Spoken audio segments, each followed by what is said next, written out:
Olá pessoal, tudo bem com vocês? Espero que todos estejam bem, né? Protegidos nessa época de pandemia.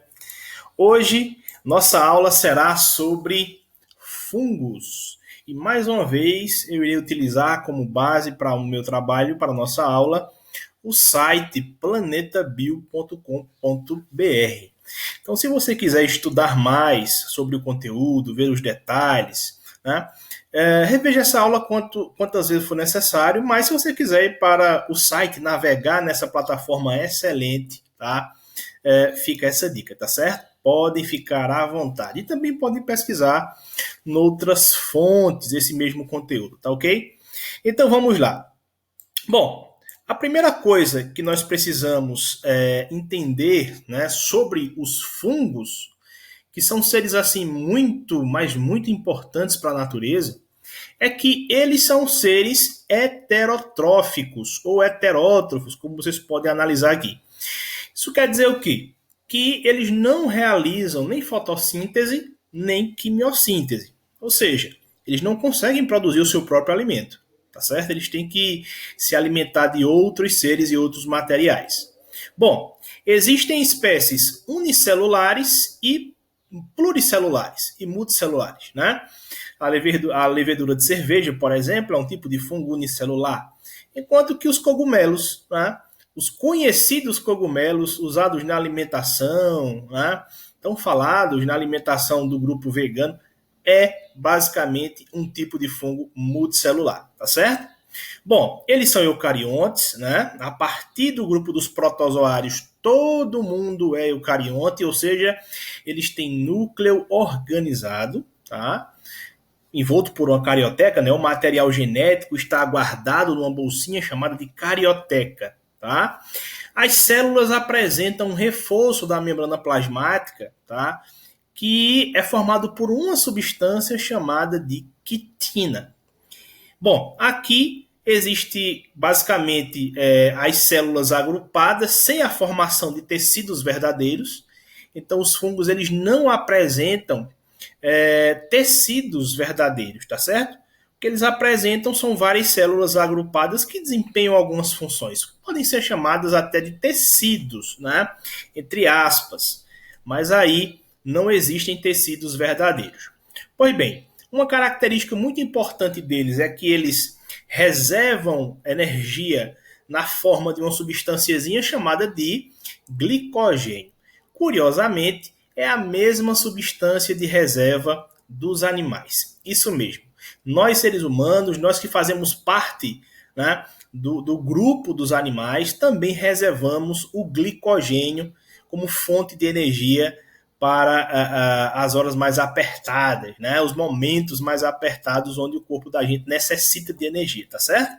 Bom, eles podem habitar lugares úmidos ou quentes. A gente pode encontrar fungo em qualquer lugar, tá certo, pessoal? Tanto na água, existem espécies aquáticas, existem espécies terrestres, enfim, eles estão presentes ao nosso redor. Boa parte deles, né, é invisível aos nossos olhos, como eu já falei, dos fungos microscópicos.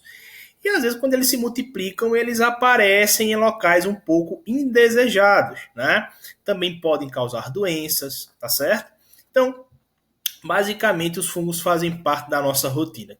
Ou quem nunca viu, por exemplo, o mofo, né, do pão, o mofo da roupa, né, o mofo dos utensílios como sapatos, enfim.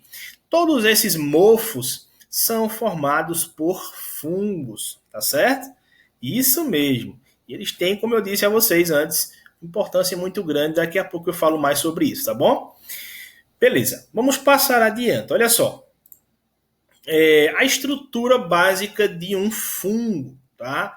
Bom, basicamente existem diversos tipos de fungos, com diversas formas, diversos tamanhos, mas aqui aparece um muito conhecido que é um cogumelo. Tá? Claro que não existe apenas uma espécie de cogumelo, existem inúmeras espécies de cogumelos, tá certo? Porém, os representantes mais emblemáticos, vamos dizer assim, né, os representantes mais comuns dos fungos são os cogumelos, tá certo? Então nós temos basicamente no cogumelo as estruturas formadoras do corpo do fungo todinho, que são as famosas hifas. Olha só, pessoal, o nome hifas com H aqui, tá certo? As hifas, nada mais, nada menos, são células especiais que se juntam para formar a estrutura do fungo. E aí eu estou falando de fungos macroscópicos, tá certo? Fungos que dá para a gente enxergar, ok? Os fungos unicelulares, aqueles fungos que a gente não consegue enxergar, eles não são formados por hifas, tá bom? Só os fungos pluricelulares é que são formados por hifas. Esse chapeuzinho aqui, minha gente, e o conjunto de hifas que formam esse fungo é chamado de micélio, tá certo? Micélio. Olha só, o micélio nada mais é do que um conjunto de hifas, ok? E aí, aquela partezinha do fungo que a gente enxerga, né, do cogumelo que a gente enxerga fora da terra, fora do solo, a gente chama de corpo de frutificação, tá certo? É muito importante que a gente entenda isso, ok? Fungo não é planta.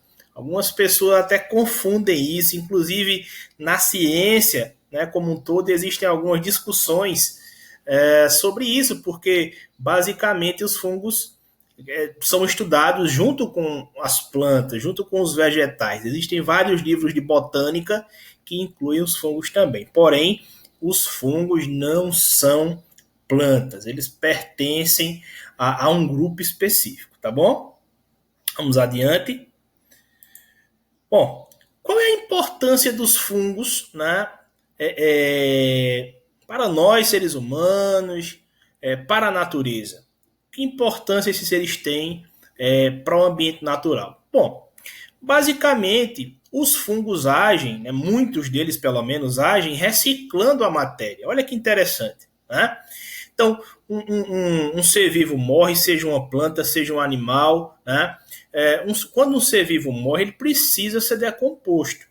A matéria orgânica formadora do organismo daquele ser vivo, ou seja, o corpo daquele ser vivo, precisa ser reciclado, né? E aí os fungos entram nessa, assim também como outros seres, como bactérias, mas eles entram nessa como recicladores da matéria orgânica, tá certo? Então é muito importante que a gente observe isso. Eles devolvem ao solo, eles devolvem ao ambiente os nutrientes daquela carcaça do ser vivo morto, né? Para que esses nutrientes possam ser reutilizados novamente por outros seres, como por exemplo outras plantas, tá certo? Pois bem, alguns deles são parasitas de plantas. Muito comum também a gente ver que os fungos podem gerar alguns prejuízos para a agricultura, né? Existe um tipo de fungo que é muito perigoso, geralmente para plantação de cacau, né? A gente sabe que na Bahia, onde existe aí um dos maiores, né, campos de plantação de cacau do Brasil, existe uma preocupação muito grande com um tipo de fungo que é chamado popularmente como vassoura de bruxa.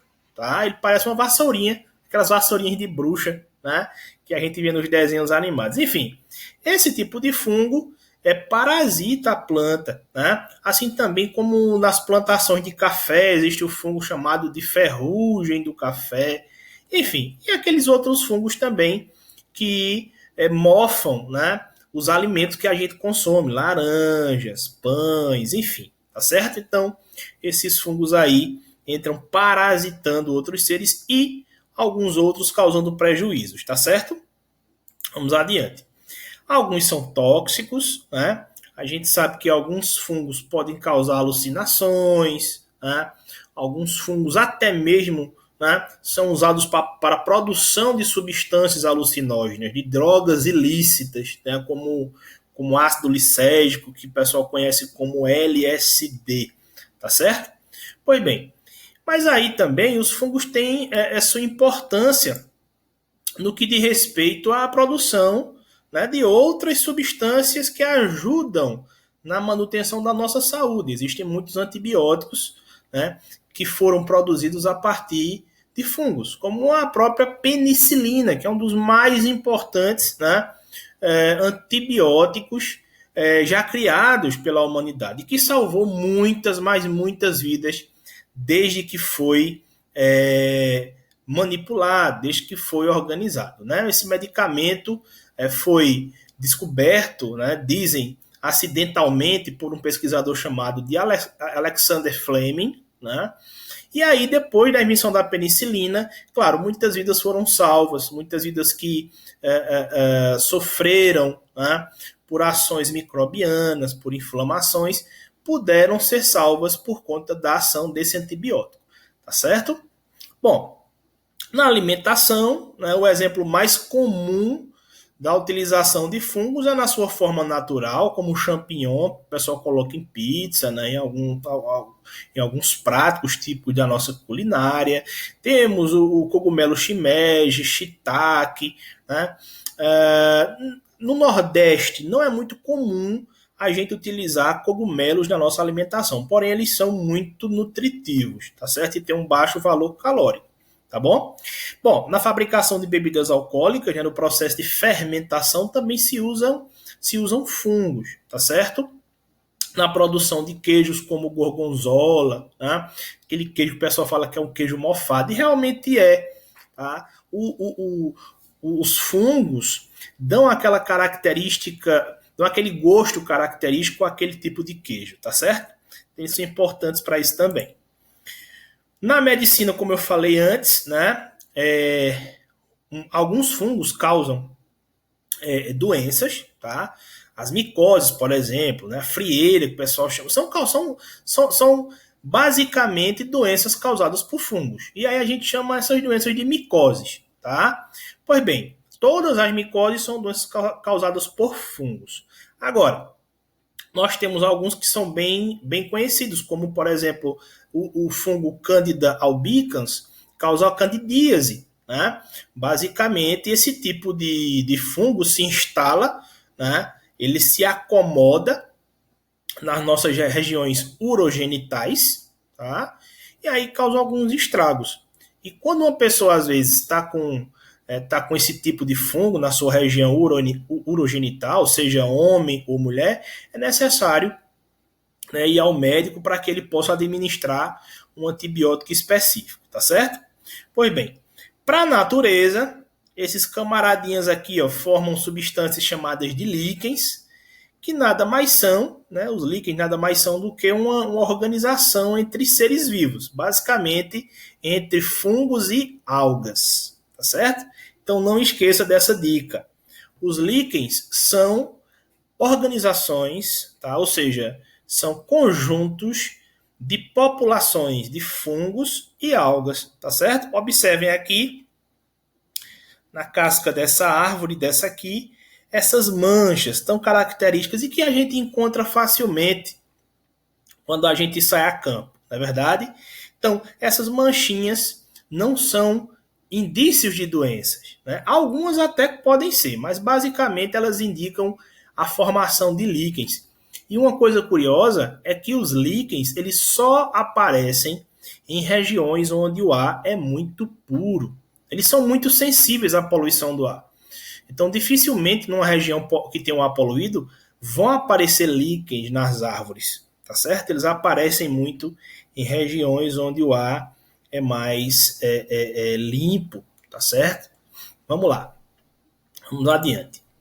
Bom, aqui eu não vou me estender muito, né, nessa tela, mas eu gostaria de apenas apresentar a vocês que, assim como os outros grupos de seres, os fungos também se dividem em alguns grupos. Tá? Nesse caso, são 4 grupos básicos de fungos. Nós temos aí o grupo Xidriomycota, Zigomicota, o grupo dos ascomicetos, ou o grupo Ascomicota, e o grupo dos basidiomicetos, ou Basidiomicota. Então, os fungos também se organizam, né? E aí, o detalhe é que essa organização, essa classificação se dá pelo fato de eles serem unicelulares ou não, pelo fato deles terem aquele chapeuzinho, né? Ou não, tá certo? Então, existem características físicas dos fungos que organizam eles nesses grupinhos aqui, tá bom? Beleza. E para finalizar, nossa aulinha sobre fungos, vamos entender o seguinte, que a reprodução dos fungos pode acontecer de forma tanto assexuada quanto sexuada, né? Eu não sei se vocês lembram, mas quando a gente fala de uma reprodução assexuada, a gente está se referindo ao tipo de reprodução onde não há mistura de material genético entre os seres, tá certo? Não há essa mistura de material genético entre os seres, ou seja, aqui não vai haver variabilidade genética, né? Os seres vão praticamente ser clones uns dos outros. No caso da reprodução sexuada, não. A reprodução sexuada dos fungos, assim como em qualquer outra situação, vai apresentar uma variabilidade genética, sim, tá? Aqui vocês estão observando sem variabilidade genética, mas aí a gente vai observar, sim, né? Uma variabilidade genética nos seres. Claro que essa variabilidade não é tão grande, mas existe uma variabilidade genética, sim, pequena nos fungos, tá? Os materiais genéticos dos fungos são misturados, tá? Nesse tipo de reprodução, beleza? Bom, basicamente é isso. Na reprodução assexuada deles. Nós temos a fragmentação, que é quando uma hifazinha se quebra e forma dois pedacinhos, e cada pedacinho forma um fungo. O brotamento, né? Vocês observem aqui as leveduras, por exemplo, né? Os fungos na forma de levedura são 4 células aqui. Observe que vão sendo formados pequenos brotinhos, ó. E esses brotinhos se soltam depois para formar novos fungos.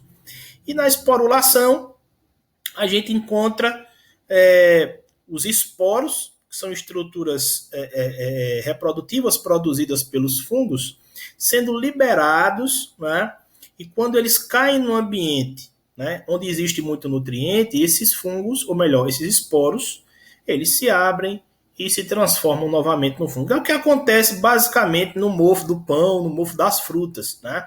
Esse processo de esporulação. Na reprodução assexuada, o que é que acontece? Resumidamente, você tem algumas hifas, né? Algumas célulazinhas dos fungos, que se combinam e trocam material genético entre si. Tá? Esse material genético trocado posteriormente, né, levado para o desenvolvimento de um novo fungo. Tá certo? Então, pessoal, os itens 8, 9 e 10 eu não vou trabalhar com vocês, porque tratam de itens mais específicos sobre os fungos. Nossa aula sobre fungos básica acaba aqui, tá certo? Eu espero que vocês tenham gostado. A gente se encontra na próxima aula de biologia. Um grande abraço, tá certo? Tchau, tchau, pessoal.